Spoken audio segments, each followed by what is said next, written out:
안녕하십니까? 오늘 말씀의 제목은 요나와 니느웨 그리고 마지막 때입니다.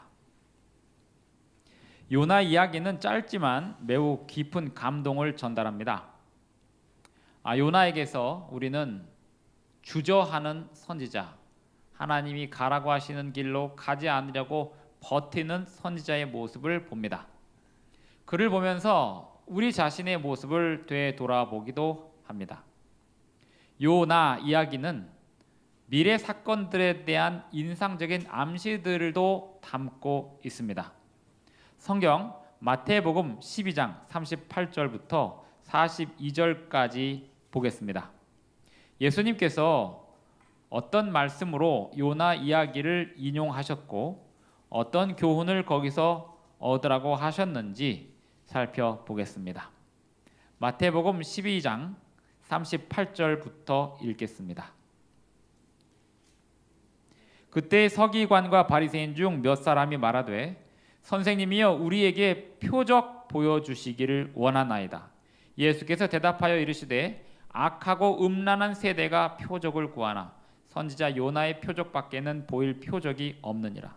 요나가 밤낮 사흘 동안 큰 물고기 뱃속에 있었던 것 같이 인자도 밤낮 사흘 동안 땅속에 있으리라.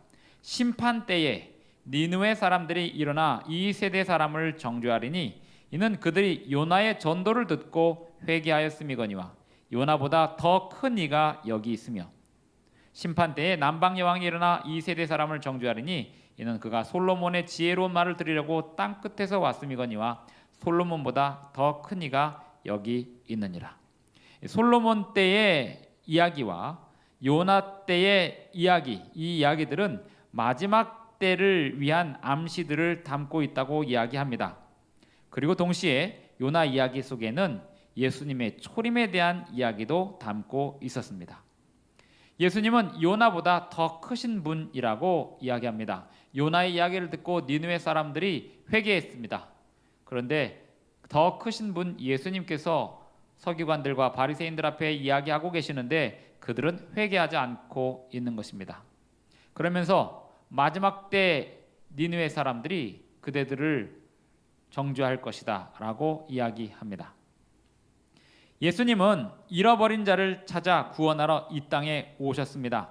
요나는 니느웨의 잃어버린 자를 찾으라고 보냄을 받은 선지자입니다. 요나는 큰 물고기 뱃속에서 3일을 지냈는데 요나가 그 큰 물고기 뱃속에서 3일 지낸 이유는 자기의 죄 때문이었습니다. 하나님의 말씀에 순종하지 않는 것이 죄입니다. 예수님도 3일을 무덤 속에 계셨는데 그것은 우리의 죄 때문이었습니다. 우리를 구원하기 위해서 대가를 치르신 것입니다. 오늘날 우리는 요나가 주저하던 선지자, 하나님이 하라고 하는 일을 꺼려하던 선지자임을 잘 알고 있습니다. 니느웨로 가기를 꺼려했습니다. 니느웨는 어디냐면 아시리아의 수도였습니다. 아시리아는 굉장히 무서운 나라였습니다. 인간의 관점에서 볼 때 요나가 니느웨로 가라는 하나님의 음성을 주저했던 이유도 충분히 있습니다. 아시리아 벽화를 보면 아시리아가 상대 나라를 제압하고 나서 그 백성들을 죽일 때 얼마나 잔인하게 죽였는지 그림을 남겨두었습니다. 상상할 수 없을 정도로 잔인한 방법으로 사람들을 죽이는 장면들을 벽화로 남겨둔 것입니다. 어떤 사람이 그 아시리아의 수도 니느웨에 가서 회개하라는 설교를 감히 할 수 있을까요? 요나 이야기에 들어있는 중요한 장면이 있는데요. 아마도 마지막 때 남은 백성들의 사명을 가리키고 있는지도 모릅니다.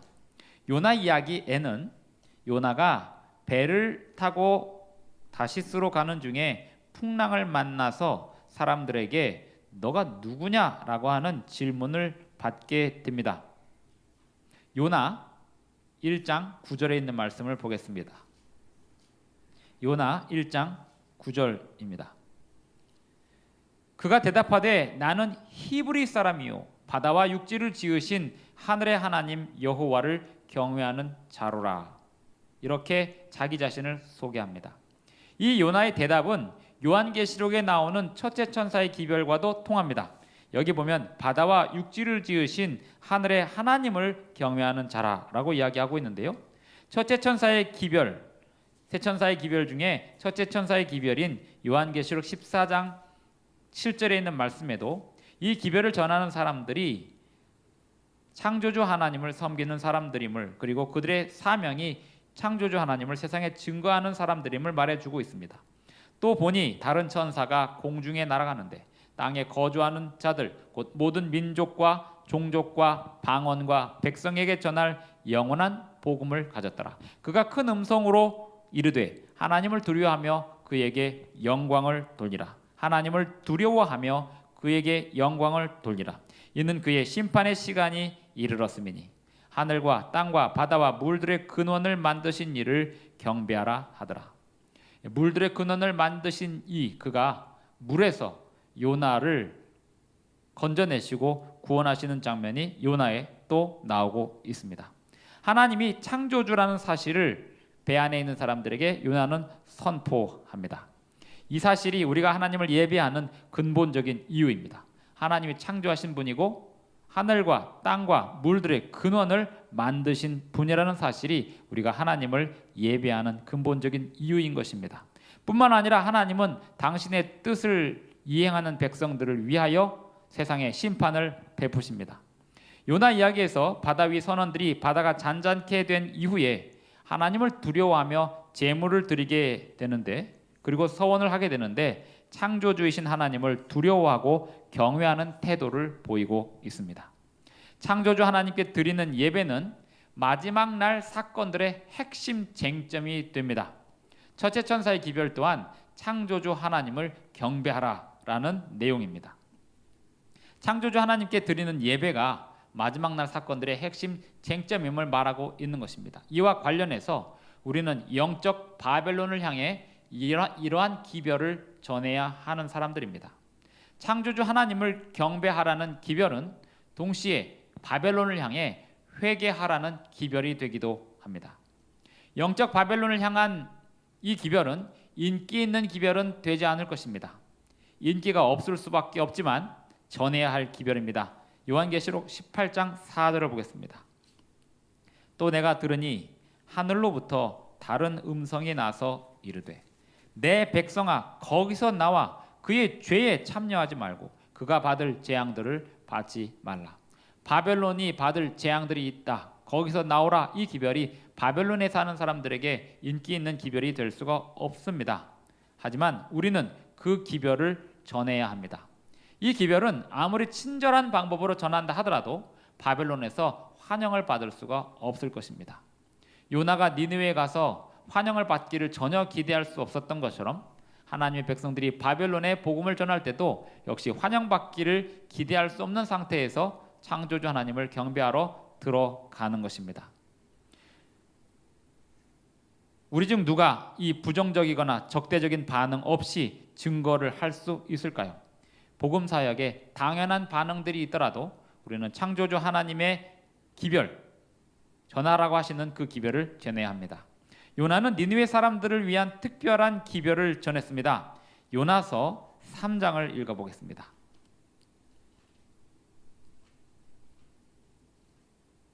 요나서 3장 4절을 보겠습니다.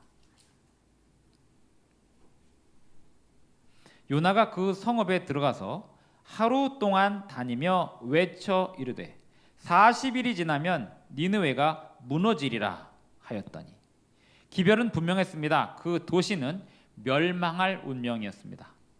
결국 그 말은 하나님의 선지자인 요나가 직접 하나님께 받아서 전한 기별이었습니다. 그런데 이 니느웨는 정말 40일 뒤에 멸망을 했을까요? 요나 3장 5절부터 10절을 보겠습니다. 니느웨 사람들이 하나님을 믿고 금식을 선포하고 높고 낮은 자를 막론하고 굵은 베옷을 입은지라.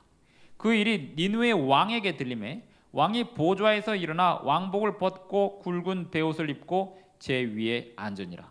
왕과 그의 대신들이 조서를 내려 니느웨에 선포하여 이르되 사람이나 짐승이나 소떼나 양떼나 아무것도 입에 대지 말지니 곧 먹지도 말 것이요 물도 마시지 말 것이며 사람이든지 짐승이든지 다 굵은 베옷을 입을 것이요 힘써 하나님께 부르짖을 것이며 각기 악한 길과 손으로 행한 강포에서 떠날 것이라.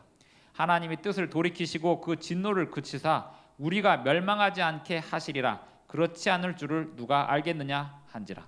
하나님이 그들이 행한 것 곧 그 악한 길에서 돌이켜 떠난 것을 보시고 하나님이 뜻을 돌이키사 그들에게 내리리라고 말씀하신 재앙을 내리지 아니하시니라. 요나는 자기가 전한 그 예언이 성취되지 않는 모습을 보게 되었습니다. 니느웨 사람들이 회개를 한 것입니다. 요나가 생각지 못하던 일이 벌어졌습니다.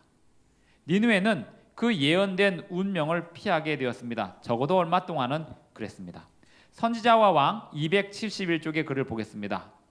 그들은 정해진 운명을 피할 수 있었고 이스라엘의 하나님은 이방 나라 각처에서 높임과 영광을 받았고 하나님의 율법은 존귀히 여김을 받았다. 이로부터 몇 년이 지나지 않아 니느웨 사람들은 다시 하나님을 잊어버리고 거만함으로 인하여 인근 민족의 희생물이 되었다. 요나가 40일 만에 니느웨가 멸망한다고 했을 때 그 기별을 들은 사람들이 회개함으로 그 40일 뒤에 있을 멸망은 오지 않았습니다. 마지막 때도 이렇게 타락한 세상을 향해 기별을 전했을 때 사람들이 회개하고 이런 좋은 반응을 하게 되는 것을 기대할 수 있을까요? 그럴 수 있기도 하고 아니기도 합니다. 모든 세상에서 요한계시록 18장 4절의 부르심에 귀를 기울일 사람들이 있을 것입니다. 계시록 18장 4절의 기별은 하늘로부터 다른 음성이 나서 이르되 내 백성아 거기서 나와 그의 죄에 참여하지 말고 그가 받을 재앙들을 받지 말라 한 기별입니다. 온 세상에서 그들의 입장을 짐승의 세력에 저항하여 세울 백성들이 있게 될 것입니다. 그들은 하나님의 계명을 지키고 예수 믿음을 가진 백성들이 될 것입니다. 이들은 니느웨에 있던 사람들처럼 마지막 때에 임할 심판을 면하게 될 것입니다. 니느웨가 곧 멸망한다고 했으나 니느웨 백성들이 회개함으로 그 도성의 멸망은 유예되었습니다. 이처럼 어떤 지역을 향한 예언들은 그 지역 주민이 회개하고 말씀을 받아들이느냐 그렇지 않느냐에 따라서 조건적이었습니다. 요나가 니느웨의 멸망을 선포했을 때 그들이 죄에서 돌아서지 않았다면 요나의 예언은 이루어졌을 것이고 니느웨는 그렇게 멸망하게 되었을 것입니다. 그러나 그 시기에 니느웨는 멸망하지 않았습니다. 하지만 수년이 흘러서 그들에게 전해진 기별을 잊고 니느웨는 다시 거만하게 되었고 끝내 멸망하게 됩니다. 요나가 니느웨에 전한 이 예언처럼 어떤 특정 지역에 대한 예언들 중에 조건적인 예언들이 있습니다. 멸망한다고 했는데 멸망이 이루어지지 않는 이러한 조건적인 예언들 말입니다. 하지만 온 세상을 향한 예언은 그렇게 조건적이지 않다고 하는 편이 오히려 맞습니다. 세상의 죄와 악에 대한 심판은 반드시 있을 것입니다.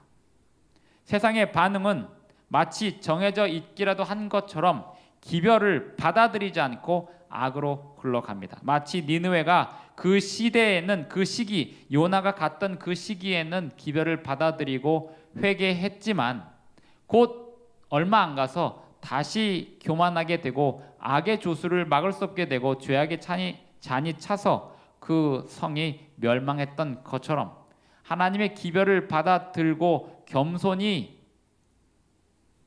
순종하는 사람들이 일부 있겠지만 세상의 흐름 자체는 막을 길이 없는 악의 흐름으로 가고 있기에 세상을 향한 성경의 예언은 다 성취될 것입니다. 일부 사람들의 반응과 상관없이 예언은 그대로 성취되는 것입니다.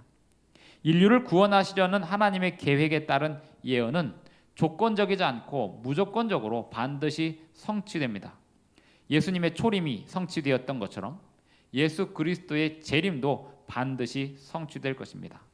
세상의 악이 사라질 수 없기 때문에 짐승의 표에 대한 예언 반드시 이루어지게 될 것입니다.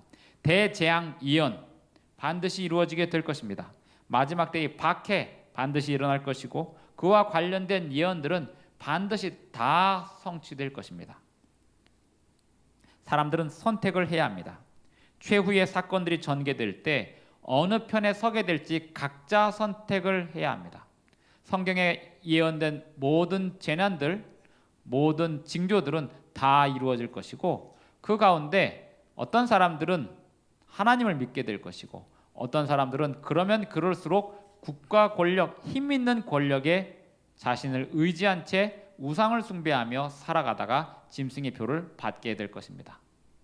사람들의 선택과 상관없이 예언은 이루어질 텐데 그 예언이 이루어지는 과정 속에서 하나님이 이 모든 것을 예언하셨다는 사실을 다시 한번 깨닫고 바른 선택을 하는 사람들은 하나님의 구원하심의 예언에 동참하게 될 것입니다.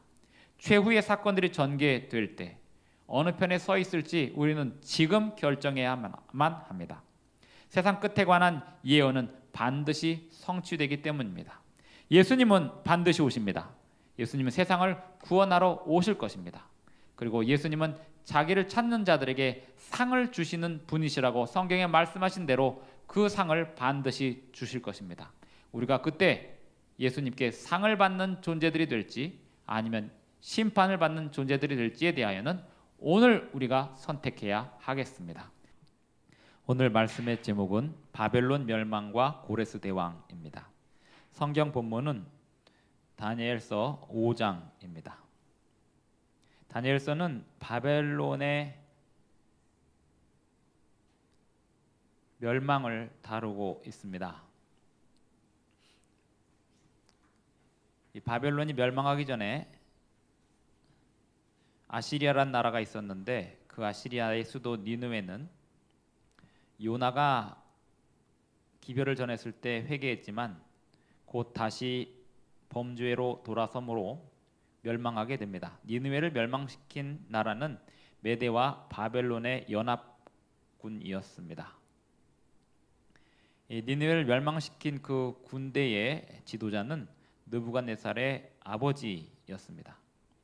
바벨론은 그 이후 부활을 경험했습니다. 그 이전 오래전 시대에 함무라비 시대에 있었던 그 찬란한 영광의 시대가 도래한 것입니다. 느부갓네살이 통치하는 바벨론은 더 이상 아시리아나 다른 나라들의 상대가 못 되었고 근접해 있는 어떤 나라들도 이 나라의 영향권 아래서 벗어날 수 없었습니다. 바벨론은 세상 위에 군림하는 여왕처럼 자처했고 번영을 꿈꾸는 나라라면 누구나 다 바벨론에게 충성을 맹세해야 했습니다.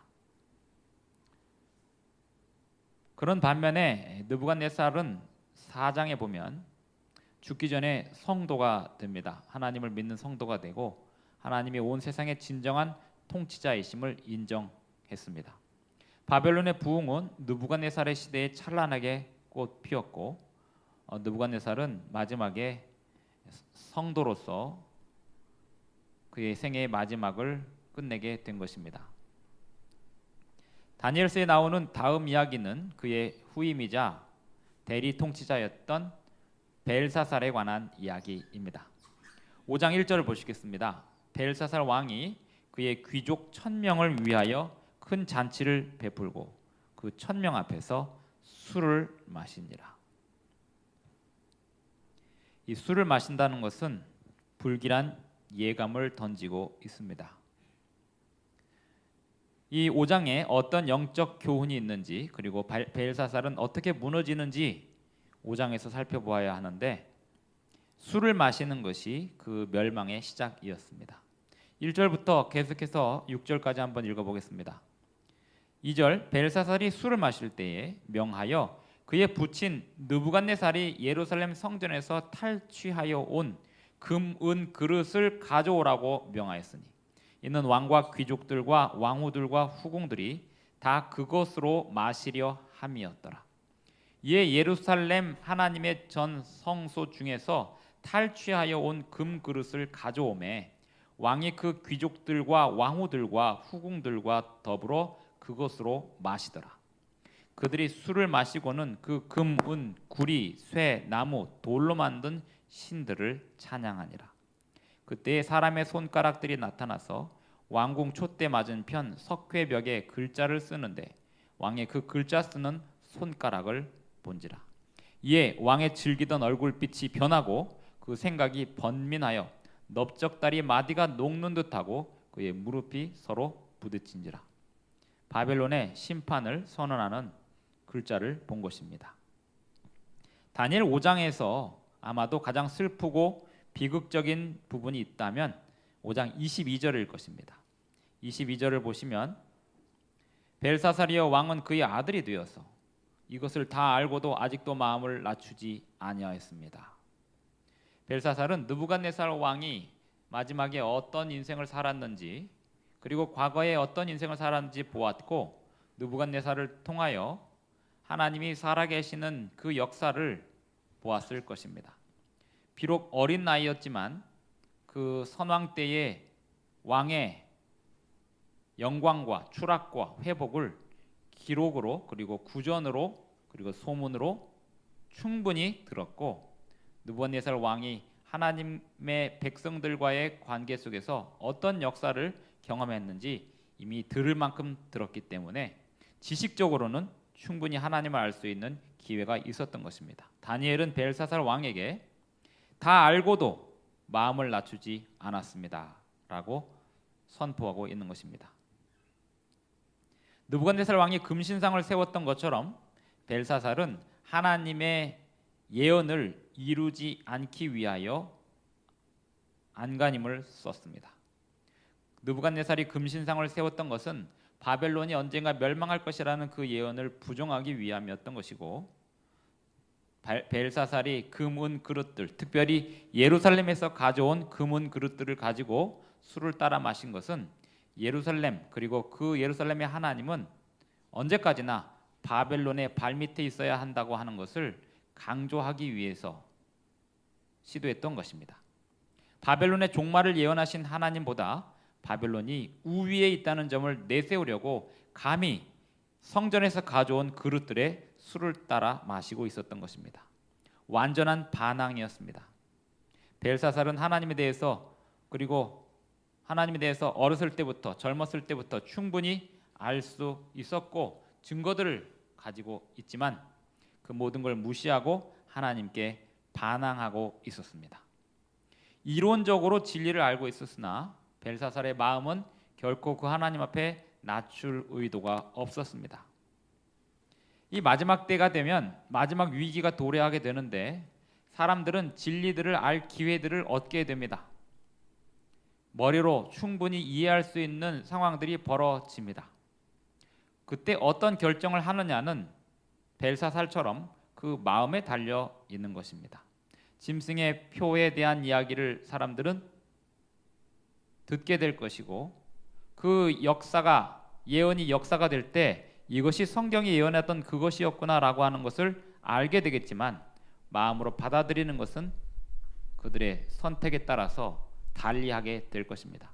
선지자와 왕 523쪽의 글을 읽습니다. 그러나 벨사살은 향락과 자찬의 매혹에 빠져서 그가 결코 잊지 말아야 할 교훈들을 잊고 있었고 그는 은혜롭게 그에게 주어진 기회들을 낭비했고 진리를 더욱 충분히 알 수 있는 방법을 익히 알고 있음에도 이를 활용하는데 게을리하였다.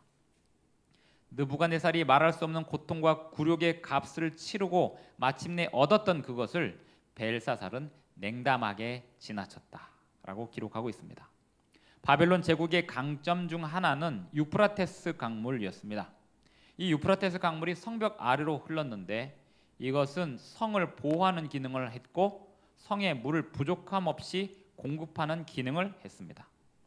하지만 이것은 약점으로도 드러났습니다. 바벨론의 왕비였던 니토크리스에 대한 기록은 그가 도시로 통하는 수로로 활용하기 위해 강을 따라 토목 구조물을 조성했다고 헤로도토스가 기록했습니다. 그 과정에서 그녀는 작업자들이 편하게 일할 수 있도록 강물을 늪지대로 돌려 흐르게 했습니다. 이렇게 그 물길이 조성이 되어 있다는 그 사실이 바벨론 제국의 강점이었지만 사실은 바로 그 점이 약점이 된 것입니다. 고레스는 바벨론을 공략하는 과정에서 니토크리스가 했던 것처럼 자기도 바벨론에 흘러가는 그 물길을 따로 돌릴 수 있다는 것을 발견하게 됩니다.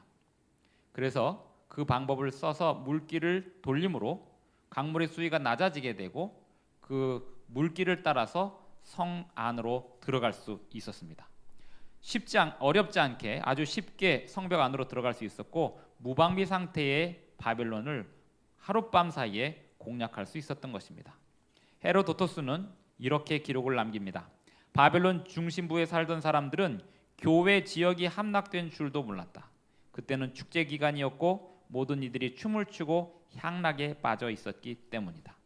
이 헤로도토스가 기록한 이 바벨론의 축제는 다니엘 5장에 기록된 벨사살 왕이 술을 따라 마시던 그 축제, 바로 그 축제입니다. 이렇게 하고 있느라 지금 성 밖에서 벌어지고 있는 그 전쟁을 성 안에 있는 사람들이 알지 못하고 있었던 것입니다. 그리고 성 안에 있던 사람들은 그 유프라테스 강물이 자기들을 지켜줄 것이라고 생각했습니다. 요한계시록에도 보면 그 음란한 여자가 물 위에 있는데 그 물이 자기를 지켜주고 있습니다. 그런데 그 물이 마르면서 바벨론이 멸망하는 것이 요한계시록 16장의 예언입니다. 다니엘 5장 18절부터 31절에 나오는 내용과 요한계시록 16장 12절부터 19절에 나오는 내용을 보면 바벨론이 함락되고 멸망하는 그 장면과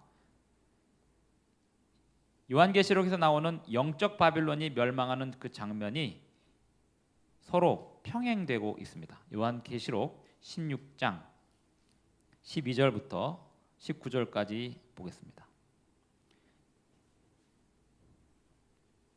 또 여섯째 천사가 그 대접을 큰 강 유브라데에 쏟음에 강물이 말라서 동방에서 오는 왕들의 길이 예비되었더라. 또 내가 보매 개구리 같은 새 더러운 영이 용의 입과 짐승의 입과 거짓 선지자의 입에서 나오니 그들은 귀신의 영이라. 이적을 행하여 온 천하 왕들에게 가서 하나님 곧 전능하신 이의 큰 날에 있을 전쟁을 위하여 그들을 모으더라. 보라, 내가 도둑같이 오리니 누구든지 깨어 자기 옷을 지켜 벌거벗고 다니지 아니하며 자기의 부끄러움을 보이지 아니하는 자는 복이 있도다. 바벨론이 하룻밤 사이에 멸망한 것처럼 마지막 때 바벨론도 그렇게 도둑 맞듯이 멸망하게 될 것을 예언하고 있습니다. 바벨론의 강물이 말라서 멸망하게 된 것처럼 이 음란한 여자를 둘러싸고 있는 이 물들이 빠지면서 멸망하게 된다는 사실이 예언되고 있습니다. 다니엘서에 나오는 그 바벨론의 멸망의 장면은 역사적인 장면이지만 요한계시록 16장의 이 멸망의 장면은 이 역사는 영적으로 해석을 하고 그 영적인 해석이 실제적인 장면으로 벌어지게 되는데 여기서 이 물은 실제 물이 아니고 백성들의 인파, 인기, 명예입니다. 그 음란한 여자에 대한 사람들의 지지와 후원이 싹 빠지면서 그 바빌론이 멸망하게 될 것을 영적으로 설명하고 있는 것입니다. 시대의 징조를 구분하는 방법을 설명하면서 예수님께서 제자들에게 경고하신 바가 있었습니다. 마태복음 24장 42절부터 보면 요한계시록 16장에서 방금 읽었던 그 말씀과 서로 통하는 말씀을 하신 것을 알 수 있습니다. 24장 42절을 보겠습니다. 그러므로 깨어 있으라. 어느 날에 너희 주가 임할는지 너희가 알지 못함이니라. 너희도 아는 바니 만일 집주인이 도둑이 어느 시각에 올 줄을 알았더라면 깨어 있어 그 집을 뚫지 못하게 하였으리라. 바벨론의 멸망 때처럼 그리스도께서 갑자기 오심으로 마지막 때에 바벨론은 놀라게 될 것입니다. 하지만 하나님을 기다리는 사람들에게 예수님은 도둑같이 오지 않으십니다. 놀랄 필요가 없는 것입니다. 예수님이 곧 다시 오신다는 충분한 증거들이 예언들이 있기 때문에 그들은 예수님을 기다렸다가 맞이하게 되지 도둑처럼 맞이하게 되지 않습니다.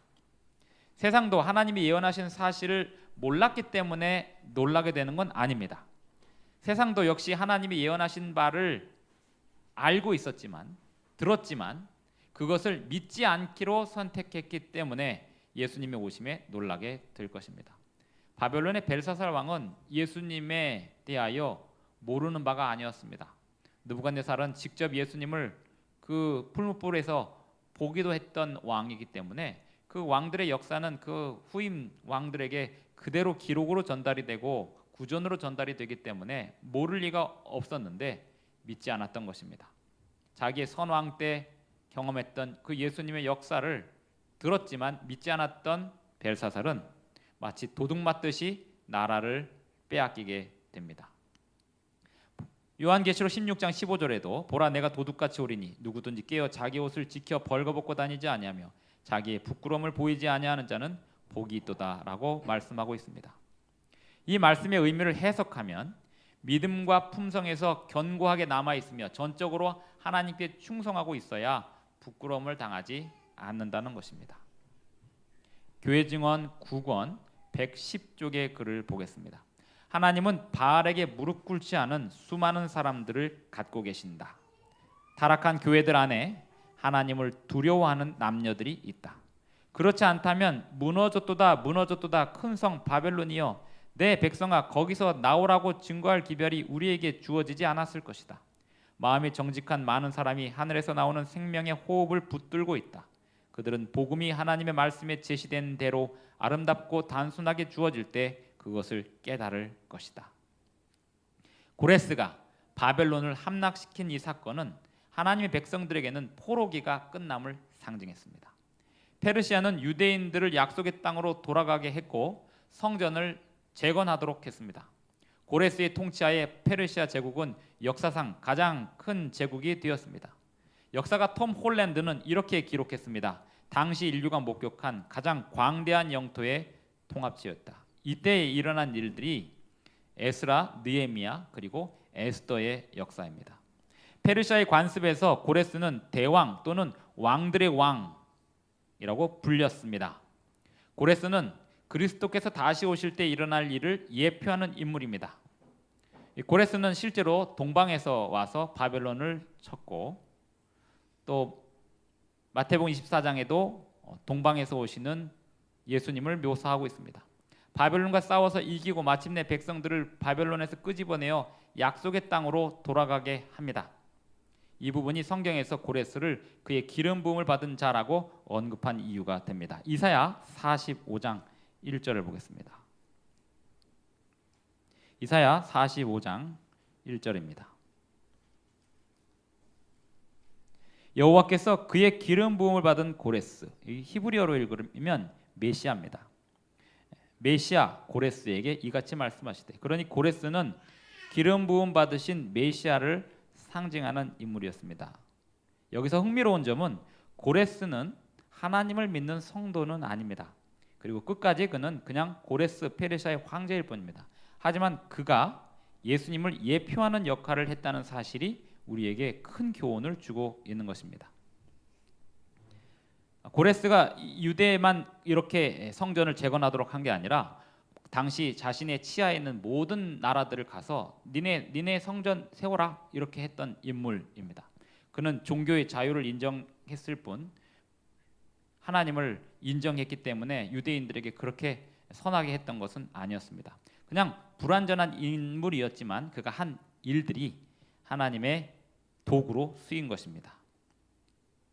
역대하 36장 22절 23절을 보시면 고레스의 이야기가 느부갓네살의 이야기와 평행되는 부분이 있고 다른 부분이 있는 것을 보게 됩니다. 역대하 36장 22절 23절을 읽어보겠습니다. 역대하 36장 22절 23절입니다. 바사의 고레스 왕 원년에, 이게 에스라 1장 1절부터 나오는 내용하고 같은 내용인데요.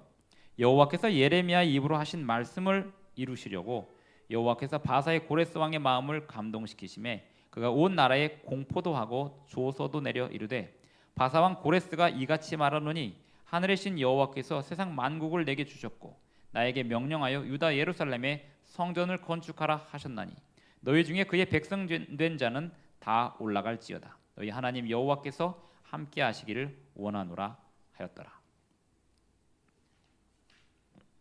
사실 이 역대하 마지막 장은 히브리어 성경으로 읽으면 이게 진짜 마지막입니다. 우리 성경에는 말라기가 마지막으로 되어 있지만 역대하 36장의 장면이 구약 성경의 마지막 장면입니다.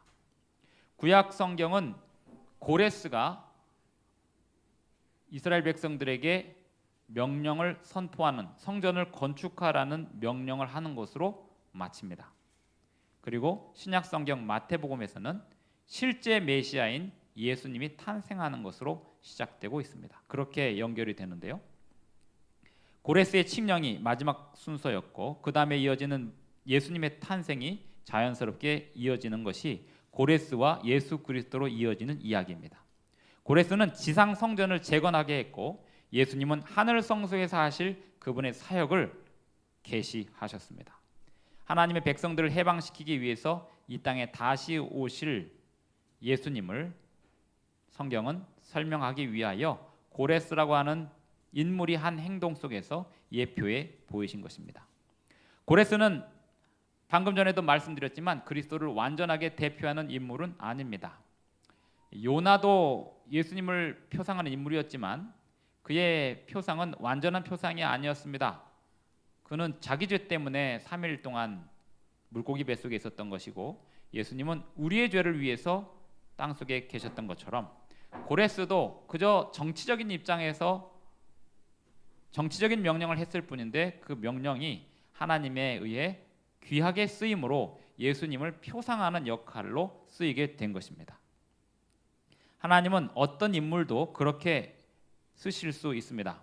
발람을 책망하기 위해서 나귀도 쓰신 하나님께서, 베드로를 책망하기 위해서 닭도 쓰시는 하나님께서, 또 베들레헴에서 예수님의 탄생을 그 예언 성취를 위해서 로마의 황제의 명령도 사용하신 하나님께서 이방의 왕들을 사용하시고 그리스도를 표상하는 인물로도 들어 쓰신다는 점은 우리에게 시사해 주는 바가 매우 많습니다.